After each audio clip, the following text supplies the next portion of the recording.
దేవుని నామానికి శుభవందనాలు. ఆత్మీయ ప్రార్థన గోపుర సభ్యులు ఇతర వీక్షకులందరికీ కూడా దేవుని పేట శుభవందనాలు తెలియజేస్తా ఉన్నాను.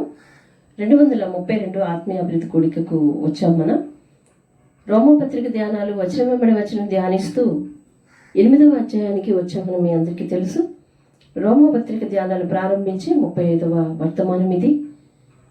రోమపత్రిక మొత్తంలో ఉన్న 16 అధ్యాయాలలో 8వ అధ్యాయము దానికి ఒక ప్రత్యేకత ఉంది.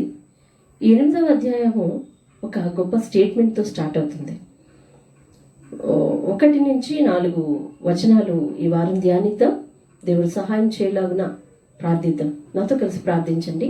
మహోన్నతుడా, నీకు వందనాలు చెల్లిస్తున్నా. ఈ వర్తమానం ద్వారా మా జీవితాలలో మీరు చేసిన ఆ త్యాగం యొక్క విలువను తెలుసుకునేలాగూ సహాయం చేయమని యేసు నామంలో అడిగి వేడుకుంటున్నాం తండ్రి. ఆమేన్. రైట్. రోమపత్రిక ధ్యానాలు 8వ అధ్యాయం 1వ వచనం నుంచి 4వ వచనం వరకు నేను చదువుతాను. దయచేసి వాక్యాన్ని స్క్రీన్ మీద గమనించండి. కాబట్టి ఇప్పుడు క్రీస్తు యేసునందున్న వారికి ఏ శిక్షా విధియూ లేదు. క్రీస్తు యేసునందు జీవమునిచ్చు ఆత్మ యొక్క నియమము పాప మరణముల నియమము నుండి నన్ను విడిపించెను. ఎట్లనగా ధర్మశాస్త్రము దేనిని చేయజాలకపోయెనో దానిని దేవుడు చేసెను. శరీరమును అనుసరింపక ఆత్మను అనుసరించే నడుచుకొను మనయందు ధర్మశాస్త్ర సంబంధమైన నీతి విధి నెరవేర్చబడవలనని పాప పరిహారము నిమిత్తము దేవుడు తన సొంత కుమారుణ్ణి పాప శరీరాకారముతో పంపి ఆయన శరీరమందు పాపమునకు శిక్ష విధించెను. దేవుని నామానికి స్తోత్రం కలుగును గాక.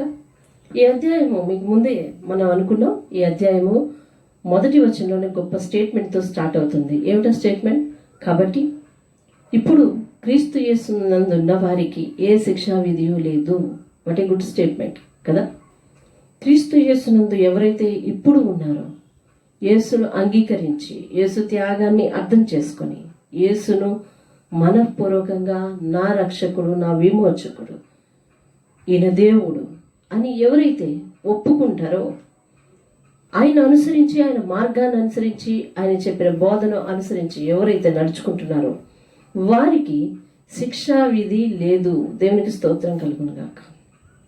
అది ఒక గొప్ప స్టేట్మెంట్. ఈ అధ్యాయానికి ఒక ప్రత్యేకత ఉందని అనుకున్నాం కదా. అందులో 31వ వచనాన్ని చూస్తే అక్కడ దేవుని వాక్యం ఎట్లా ఉంటుంది? 31వ వచనాన్ని నేను చదువుతున్నాను. ఇట్లుండగా ఏముందము, దేవుడు మన పక్షమున ఉండగా మనకు విరోధి ఎవడు?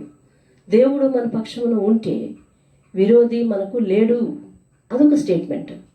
35వ వచనం గమనిస్తే క్రీస్తు ప్రేమ నుండి మనలను ఎడబాపు వాడెవడు అనగా క్రీస్తు ప్రేమలో మనం నిలిచి ఉంటే మనల్ని క్రీస్తు నుంచి విడదీసేవాడు ఎవడు లేడు. ఇదొక స్టేట్మెంట్. ఎట్టకేలకు ఈ అధ్యాయము 3 స్టేట్మెంట్లను మన ముందు ఉంచుతుంది. అందులో మొదటి స్టేట్మెంట్ని మనం ఇప్పుడు ధ్యానిస్తున్నాం.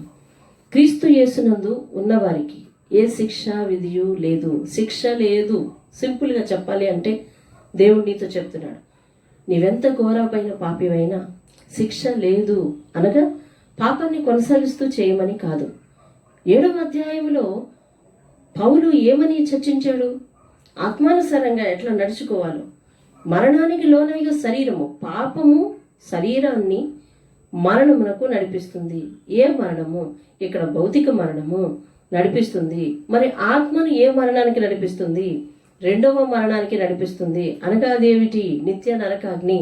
మరి ఇట్టి మరణమునకు లోనగు శరీరము నుండి నన్నెవరు విడిపించును అని 7వ అధ్యాయం ముగింపులో పౌలు అంటాడు. అంటే అర్థం ఏమిటి?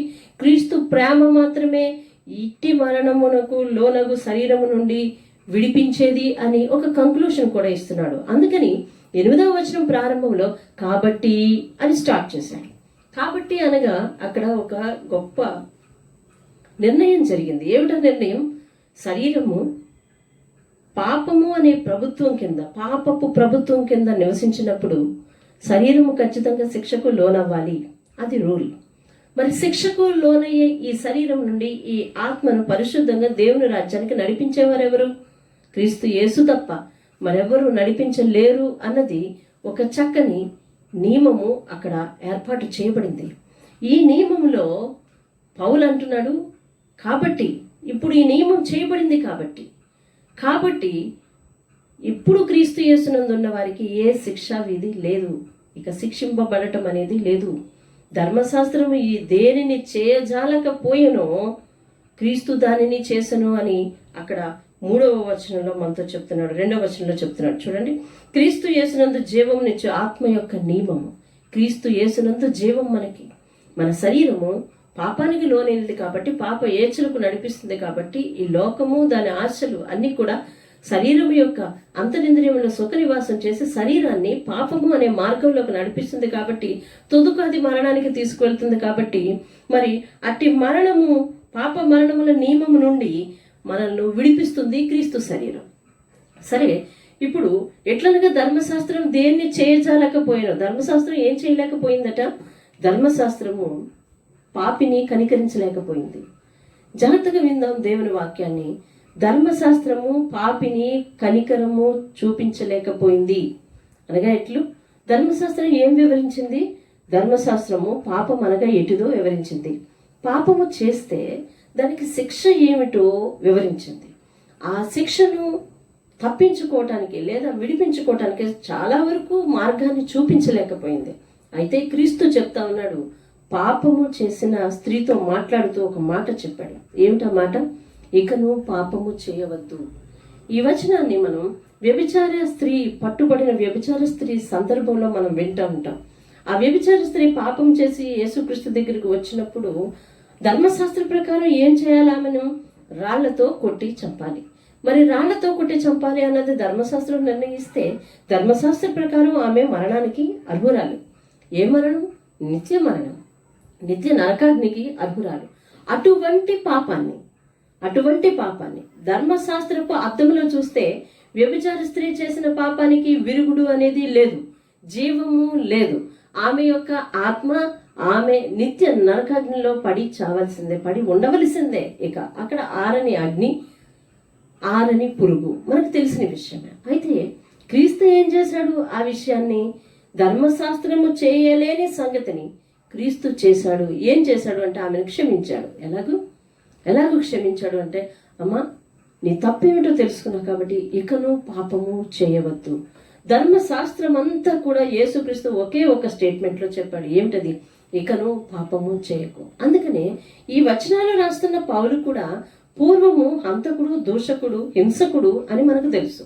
హింసకుడైన పౌలు, దూషకుడైన పౌలు, హంతకుడైన పౌలు ఏమంటే ఎలాగూ క్షమించబడ్డాడు, శిక్షకు, ఘోరమైన నిత్య నరకాగ్నికి అర్హుడు అని ఎవరు చెప్తున్నారు? ధర్మశాస్త్రం చెప్తుంది. ఎవరిని అడిగినా చెప్తారు. ఎందుకంటే ఆయన చేసిన పాపాలు ఇన్ని అన్నీ కాదు, ఆయన యొక్క దౌర్జన్యం ఇంత అంత కాదు, ఆయన చేసిన హింస ఇంత అంత కాదు, ఆయన ఒలికించిన రక్తం ఇంత అంత కాదు. అది ఆ దేశస్థులందరికీ తెలుసు. అయినప్పటికీ మరి పౌలు క్షమించబడ్డాడు. ఇప్పుడు ఎలాగో ఇది సాధ్యమైంది అని అంటే క్రీస్తు యేసునందు సాధ్యమైంది. దేవుని స్తోత్రం కలుగును గాక.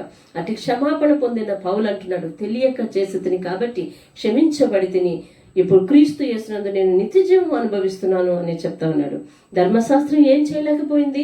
ధర్మశాస్త్రము పాపిని రక్షించలేకపోయింది, పాపాన్ని కూడా మాన్పించలేకపోయింది. అదేలాగూ మనం పూర్వపు అధ్యాయాల్లో ధ్యానించాం, దేవుడు మనతో చెప్తుండగా విన్నాం.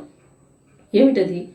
ధర్మశాస్త్రంలో ఏదైతే పాపం ఉందో, పాపానికి శిక్ష, విరుగుడు ఉందో, శిక్ష ఉందో, శిక్షను అనుభవించటం నేర్చుకున్న మానవుడు సరే శిక్షే కదా అనుభవించేస్తానని చెప్పి పాపాన్ని అలవాటు చేసుకున్నాడు. లేదు, పాపానికి ఈ బలి ఇవ్వాలి, పాప పరిహారార్థం ఒక బలి ఇవ్వాలి అని నిర్ణయిస్తే ఆ బలిని ఇచ్చి చేతులు దులుపుకొని మరలా వచ్చి అదే పాపంలో పొల్లటం నేర్చుకున్నాడు. అనగా ధర్మశాస్త్రము దాదాపు మనిషి నుండి పాపాన్ని వేరు చేయటంలో ఫెయిల్ అయిందని చెప్పవచ్చు. ధర్మశాస్త్రంలో ఫెయిలింగ్ లేదు, కానీ దాన్ని అనుసరించే మనిషిలో అటు యొక్క విఫలత ఉంది. కాబట్టి క్రీస్తు యేసు ఈ లోకమునకు శరీరధారి అయి ఈ లోకానికి వచ్చి ఆ శిలువ మీద తన యొక్క ప్రాణాన్ని త్యాగం చేసి, ఏ ప్రాణం అది? నిరపరాధి యొక్క ప్రాణము. ఏ రక్తం అది? నిరపరాధ రక్తము. ఆ శిలువలో ఒలికించి నీకు నాకు, ఆ రక్తాన్ని అంగీకరించిన ప్రతి ఒక్కరికి నీకు నాకు పాప విరుగుడు పెట్టాడు. అయితే ధర్మశాస్త్రము శరీరమును అనుసరించి, ధర్మశాస్త్రం ఏం చేయలేకపోయిందో క్రీస్తు అది చేశాడు అని వచనం చెప్తుంది కదా. ధర్మశాస్త్రం ఏం చేయలేకపోయింది, ధర్మశాస్త్రం చేయలేకపోయిన విషయాలు ఒకసారి స్క్రీన్ మీద చూడండి. ధర్మశాస్త్రము ఆజ్ఞ ఇచ్చింది, శిక్ష విధించింది, శిక్ష నుండి తప్పించే మార్గం చెప్పలేదు. శిక్షను తప్పించుకోవడం వల్ల లాభం ఏమిటి? ఆ జీవి రేపైనా సరిదిద్దుకుని ఆ నిత్య జీవానికి వెళ్ళే అవకాశం ఉంటుంది కదా. శిక్షలో అతడు మరణిస్తే ఇక పరలోకం వెళ్ళే, ఆ నిత్య రాజ్యం వెళ్ళే అవకాశం లేదు. అనగా పాపి దేవుణ్ణి కలుసుకునే అవకాశం లేనే లేదు.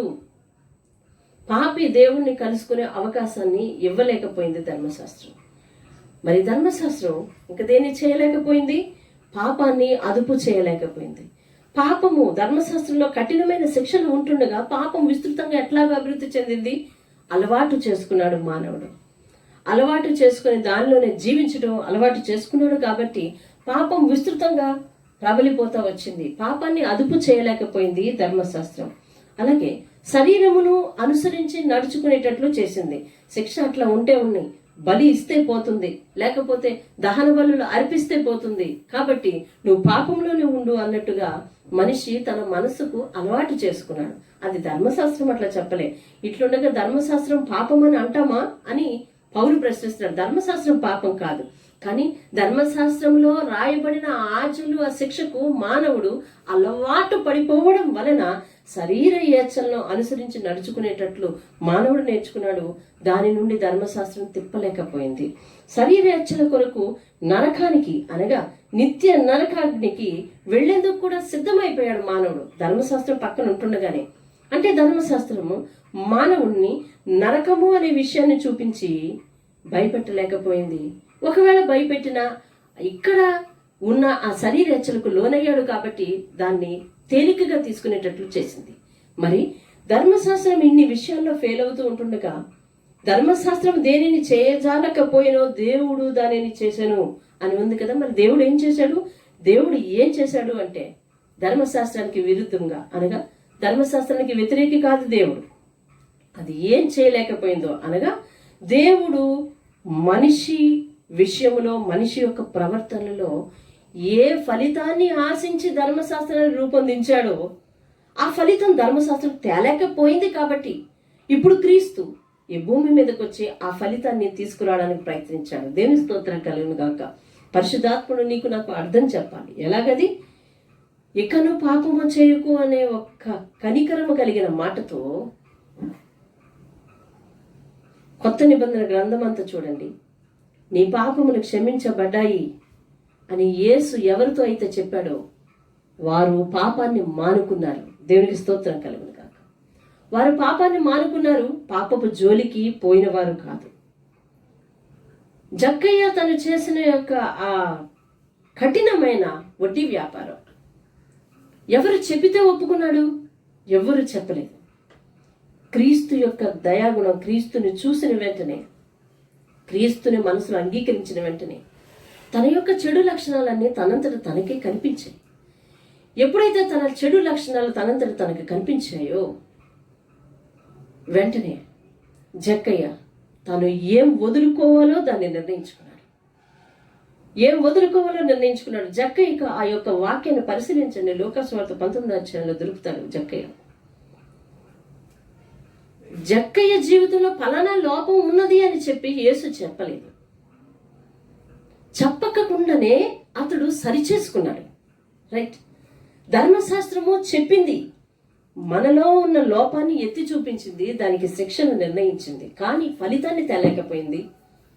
కానీ క్రీస్తు మనలోని పాపాన్ని ఎత్తి చూపించలేదు, నిర్దోషమైన జీవితాన్ని జీవించాడు, కనికరాన్ని కలిగి ఉన్నాడు, పాపిని ప్రేమించే మనసును కలిగి ఉన్నాడు. ఎప్పుడైతే ఈ గుణగణాలు ఈయనలో ఉన్నాయో అవి చూసిన మనుషులందరూ కూడా మారడానికి ఇష్టపడ్డారు. దేవుని స్తోత్రం కలుగును.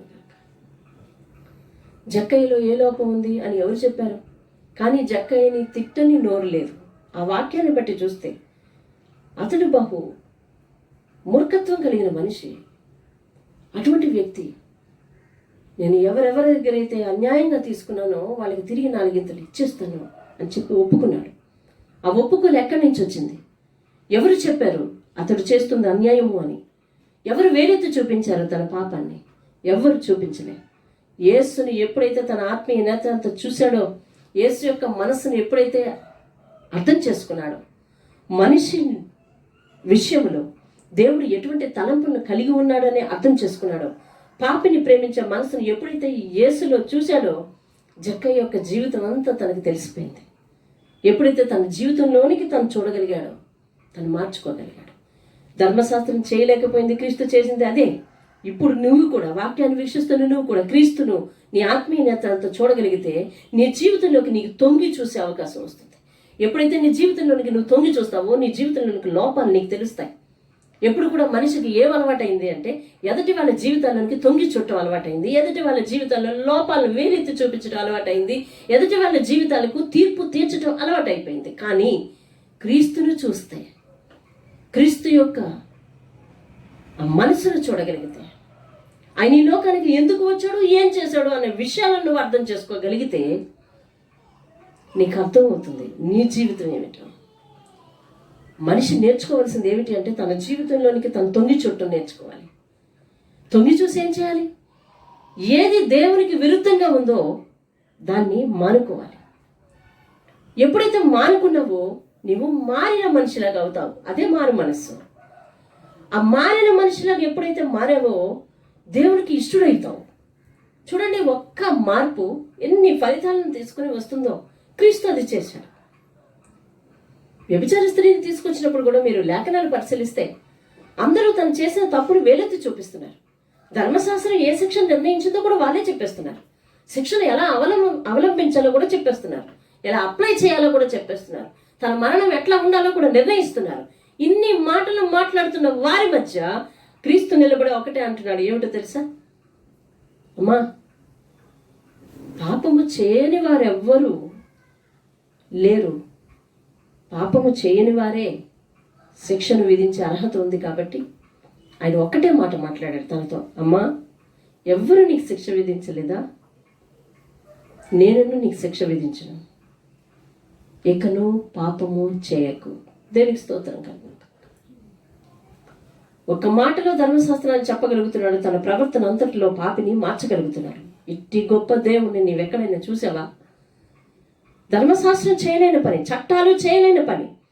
ఈరోజు గొప్ప గొప్ప రౌడీ చీటర్లు, గొప్ప గొప్ప హంతకులు, ఘోరమైన హంతకులు, వారి పేరు చెబితే నగరాలు నగరాలు వణికే హంతకులు సైతము జైలు గోడల మధ్య మగ్గిపోతున్నప్పుడు వారికి సువార్త అందుతూ ఉంటే ఆ సువార్తను వారు అంగీకరించి మారి సేవకులుగా వచ్చిన వాళ్ళు ఎంతో మంది ఉన్నారు. యేసు పాత సేవకులుగా మారారు వాళ్ళు. కారణం ఏంటో తెలుసా? పాపిని ప్రేమించే మనసును కలిగి ఉన్న ఆయన మనస్సును గమనించగలిగారు, ఆత్మీయతలతో చూడగలిగారు. దేవుని స్తోత్రం కలుగున్నాక పాపాన్ని ఒప్పుకొని పశ్చాత్తాపం పొంది విడిచిపెట్టేటట్టు చేస్తున్నాడు క్రీస్తు యొక్క మనస్సు. ధర్మశాస్త్రం చేయలేకపోయింది. అది పాపాన్ని ఒప్పుకునేటట్టు చేయలేకపోయింది. పాపాన్ని ఎవరో గమనించి దాన్ని శిక్ష వేస్తే దానికి శిక్షకు తగిన పరిహారము అక్కడ ఇచ్చి వదిలించుకునే పరిస్థితే పాత నిబంధన గ్రంథంలో కనిపించింది. కొత్త నిబంధన గ్రంథంలో ఎవరైనా మారు మనసు పొందిన ఒక వ్యక్తి వెనక్కి తిరిగిపోవటం మీరు ఎప్పుడైనా చూడగలరా? చూపించగలరా? లేదు. ధర్మశాస్త్రం చేయలేకపోయింది ఆ పని. ఎవరైతే క్రీస్తును అంగీకరించారో, ఎవరైతే క్రీస్తు యొక్క గుణగణాలను ఆత్మీయతలతో చూడగలిగారో వారు క్రీస్తు కొరకు కష్టపడి పని చేయడానికి నిర్ణయించుకున్నారు. ఉదాహరణ, ఈ పత్రికలు రాస్తున్న పౌలే ఎంతగా క్రీస్తు జనాంగాన్ని శిక్షించాడో అంతగా క్రీస్తు సేవకుడుగా దాసుడుగా మారిపోయాడు. అంత దాసుడుగా మారిపోయాడు. ఎంతగా క్రీస్తును నమ్మిన వారిని హింసించాడో అంతగా ఆయన గురించి అర్థం చేసుకున్నాడు. ధర్మశాస్త్ర ప్రకారం అయితే ఆయన మరణించాలి. ఆయన్ని ఆ మరణం నుంచి తప్పించే నాదుడు లేడు. కానీ క్రీస్తు చెప్తున్నాడు, నేనున్నానని. దేవుని స్తోత్రం కలుగునాడు. ఒక్క దర్శనం పౌలును మార్చింది. ఆ దర్శనంలో ఆయన మాట్లాడిన మాటలేమిటి? ఒక మూర్ఖుడా, ఇంతగానా నీ ప్రవర్తన? నీకు ఎలాంటి శిక్ష ఉందో నీకేమైనా తెలుసా? నీకు అసలు ఏం చేస్తున్నావో నీ కళ్ళు కనిపిస్తున్నాయా? ఇటువంటి మాటలే మాట్లాడలేదు యేసుక్రీస్తు. ఎందుకు నన్ను హింసిస్తున్నా? నువ్వు హింసిస్తున్న క్రీస్తును, అనగా నువ్వే సంఘాన్నైతే, ఏ క్రైస్తవ జనాంగాన్నైతే హింసిస్తున్నావో నన్ను హింసిస్తున్నట్టు నేను బాధపడుతున్నాను అని చెప్తున్నాడు. కనికరంతో కూడిన మాటలు, కనికరంతో కూడిన ప్రవర్తన, కనికరంతో కూడిన మనస్సు. దైవ జనాంగం ఒక మాట విను. క్రీస్తుని అంగీకరించి అన్నాళ్ళైంది నీకు? ఇన్నాళ్లలో కనికరం కలిగిన మాట నీకు తెలుసా? నీ ఒక్క మాట మాట్లాడితే అవతల వాళ్ళు చావాలి. ఒక మాట మాట్లాడితే సంవత్సరాల తరబడి గుర్తుపెట్టుకోవాలి. నీ ఒక్క మాట మాట్లాడితే అక్కడున్న సంతోషం విరిగిపోతుంది. నీ ఒక్క మాట మాట్లాడటం వల్ల కుటుంబం సంతోషంగా ఉండేది విరిగిపోతుంది. నీ ఒక్క మాట మాట్లాడితే వారి గుండె లోతులోనికి గుచ్చుకొని పోతుంది. నీ ఒక్క మాట మాట్లాడితే వారి మానిన గాయాలు రేగుతాయి. అవునా? అలా అయితే నువ్వు క్రీస్తు యొక్క బిడ్డను కానే కాదు. క్రీస్తు బాధింపబడి నోరు తెరవలేదట. యెషయా గ్రంథంలో ఆయన యొక్క బాధలు వివరిస్తూ యెషయా ప్రవక్త రాస్తా ఉన్నాడు. బాధింపబడి నోరు తెరవలేదు అతడు. కనికరము కలిగిన మాట నీకుందా? కనికరం కలిగిన మాట, కనికరం కలిగిన మాట తీరు, కనికరం కలిగిన చూపులు, కనికరం కలిగిన చాంతలు ఉన్నాయా? ఇతరుల విషయంలో కనికరాన్ని చూపించగలవా? క్రీస్తు ప్రేమను ఇతరుల పట్ల చూపించగలవా? పాపాన్ని వేలెత్తి చూపించడం అందరికీ వచ్చు, కానీ పాపని క్షమించడం వచ్చా? పాపాన్ని మర్చిపోవడం వచ్చా? వారిని క్రీస్తులోనికి రక్షించడం వచ్చా? క్రీస్తు దగ్గరకు నడిపించడం వచ్చా? వారి జీవితాలు నిత్య నరకాగ్నికి వారసులు అవ్వాల్సి ఉండగా నిత్య లోకానికి వారసులను చేయగలిగే భారం నీకుందా? పౌలు చేపడుతున్నాడు ఆ భారాన్ని. అంతకు ముందున్న ఆ స్థితిని మానుకుంటున్నాడు. క్రీస్తు త్యాగం నుండి, క్రీస్తు త్యాగాన్ని చూసి క్రీస్తు కొరకు హతసాక్షులుగా మారిన వారు కొత్త నిబంధన గ్రంథంలో కనిపిస్తారు. దయచేసి పాత నిబంధన తప్పు, ధర్మశాస్త్రం తప్పు అని గ్రంథం చెప్పటం లేదు. నువ్వు కూడా అట్లాగే అర్థం చేసుకో. పాత నిబంధన గ్రంథము ధర్మశాస్త్రాన్ని అనుసరించింది, ధర్మశాస్త్రము కనికరాన్ని చూపించలేకపోయింది. కొత్త నిబంధన గ్రంథంలో క్రీస్తు అనగా దేవుడే ఈ లోకానికి వచ్చి నీ కొరకు నా కొరకు బలి అయి, నీవు నేను చేసిన పాపాల కొరకు బలి అయి జీవించినంత కాలము తన మాటలో కనికరం, తన చూపులో కనికరం, తన చేతల్లో కనికరం, తన జీవితంలోనే కనికరాన్ని నింపుకొని జీవించాడు. కాబట్టి అతన్ని చూసిన వారు, అతన్ని అనుసరించిన వారు మార్పు చెందారు, వెనక్కి తిరగలేదు. దేవునికి స్తోత్రం కలగను. ఈరోజు వాక్యం వీక్షిస్తున్న నీకు కూడా వెనక్కి తిరిగి అలవాటు ఉన్నదేమో. జాగ్రత్తగా ఆలోచించుకో. క్రీస్తు కనికరాన్ని, క్రీస్తు త్యాగాన్ని అర్థం చేసుకున్న నీకు క్రీస్తు గురించి మళ్ళీ చెప్పనవసరం లేదు. ఆయన పట్ల ఎట్లా జీవించాలో చెప్పనవసరం లేదు. ఆయన నీ కొరకు తన ప్రాణాన్ని త్యాగం చేశాడు, పరలోకాన్ని త్యాగం చేశాడు. ఆయన కొరకు నువ్వేం త్యాగం చేయాలో నీకు తెలియకుండా జీవించకూడదు. ధర్మశాస్త్రం అది చేయలేకపోయింది. క్రీస్తుని ఎరిగిన నీవు చేయగలగాలి. అది కఠినమైన మనస్సు, కఠినమైన మాట తీరు దయచేసి ఉండకూడదు నీకు. ధర్మశాస్త్రం కఠినంతో కూడుకున్నది, కానీ క్రీస్తు కనికరంతో కూడుకున్నవాడు. నువ్వు దేని కలిగి ఉన్నావు? కఠినమా, కనికరమా? దేవుని వాక్యం చెప్తోంది, కనికరము కలిగిన వారిపై, దయగల వారిపైన దయ చూపించే దేవుడు అని. నువ్వు ఏది కలిగి ఉన్నావో అదే నీ మీదకి వస్తుంది. కఠినత్వాన్ని కలిగి ఉన్నావా అంటే ధర్మశాస్త్రాన్ని అనుసరిస్తున్నావేమో. అట్లయితే నీకు కూడా ధర్మశాస్త్ర ప్రకారమే తీర్పు తెచ్చబడుతుంది. క్రీస్తుని కలిగి ఉన్నావా అయితే క్రీస్తు ప్రేమను బట్టి నీకు తీర్పు తెచ్చబడుతుంది. కనికరాన్ని కలిగి ఉండు, కనికరాన్ని చూపించు. క్రీస్తు బిడ్డని పేరు పెట్టుకోవడం కాదు. రక్షణ తీసుకున్న తర్వాత పేరు మార్చుకున్నావేమో. నీ పేరును బట్టి నీ జీవితం యొక్క లక్షణాలు కూడా మారిపోవాలి. నీ పేరును బట్టి నీ జీవితం యొక్క లక్షణాలు మారినట్టుగా కనిపించాలి. దయచేసి అట్లా మారదాం. కనికరాన్ని పొందుకుందాం, కనికరాన్ని చూపిద్దాం. కనికరం కలిగిన దేవుణ్ణి మేము కలిగి ఉన్నామని లోకానికి చాటుదాం. నాతో కలిపి ప్రార్థించండి. మహోన్నతుడా, నీకు వందనాలు చెల్లిస్తాను. నువ్వు మా పైన చూపించిన కనికరము వలననే మేము క్షమింపబడిన జనాంగంలో ఉన్నాం, క్షమించబడ్డాం, పరలోకమునకు వారసులు కాబోతున్నాం, నిరీక్షణ కలిగి ఉన్నాం. అలాగే కనికరాన్ని కలిగి ఉండి మేము కూడా కనికరము చూపిస్తూ కనికరం కలిగిన దేవుని బిడ్డలమని లోకానికి చాటే భాగ్యం నాకు, మాకు, అందరికీ దయచేయమని యేసు నామములో వీక్షకులందరి హృదయాలు కనికరంతో నింపబడు లాగున మీరు దీవించమని ఆశీర్వదించమని అడిగి వేడుకుంటున్నాం పరమ తండ్రి. ఆమేన్. ఆమేన్. అందరికీ సెలవు.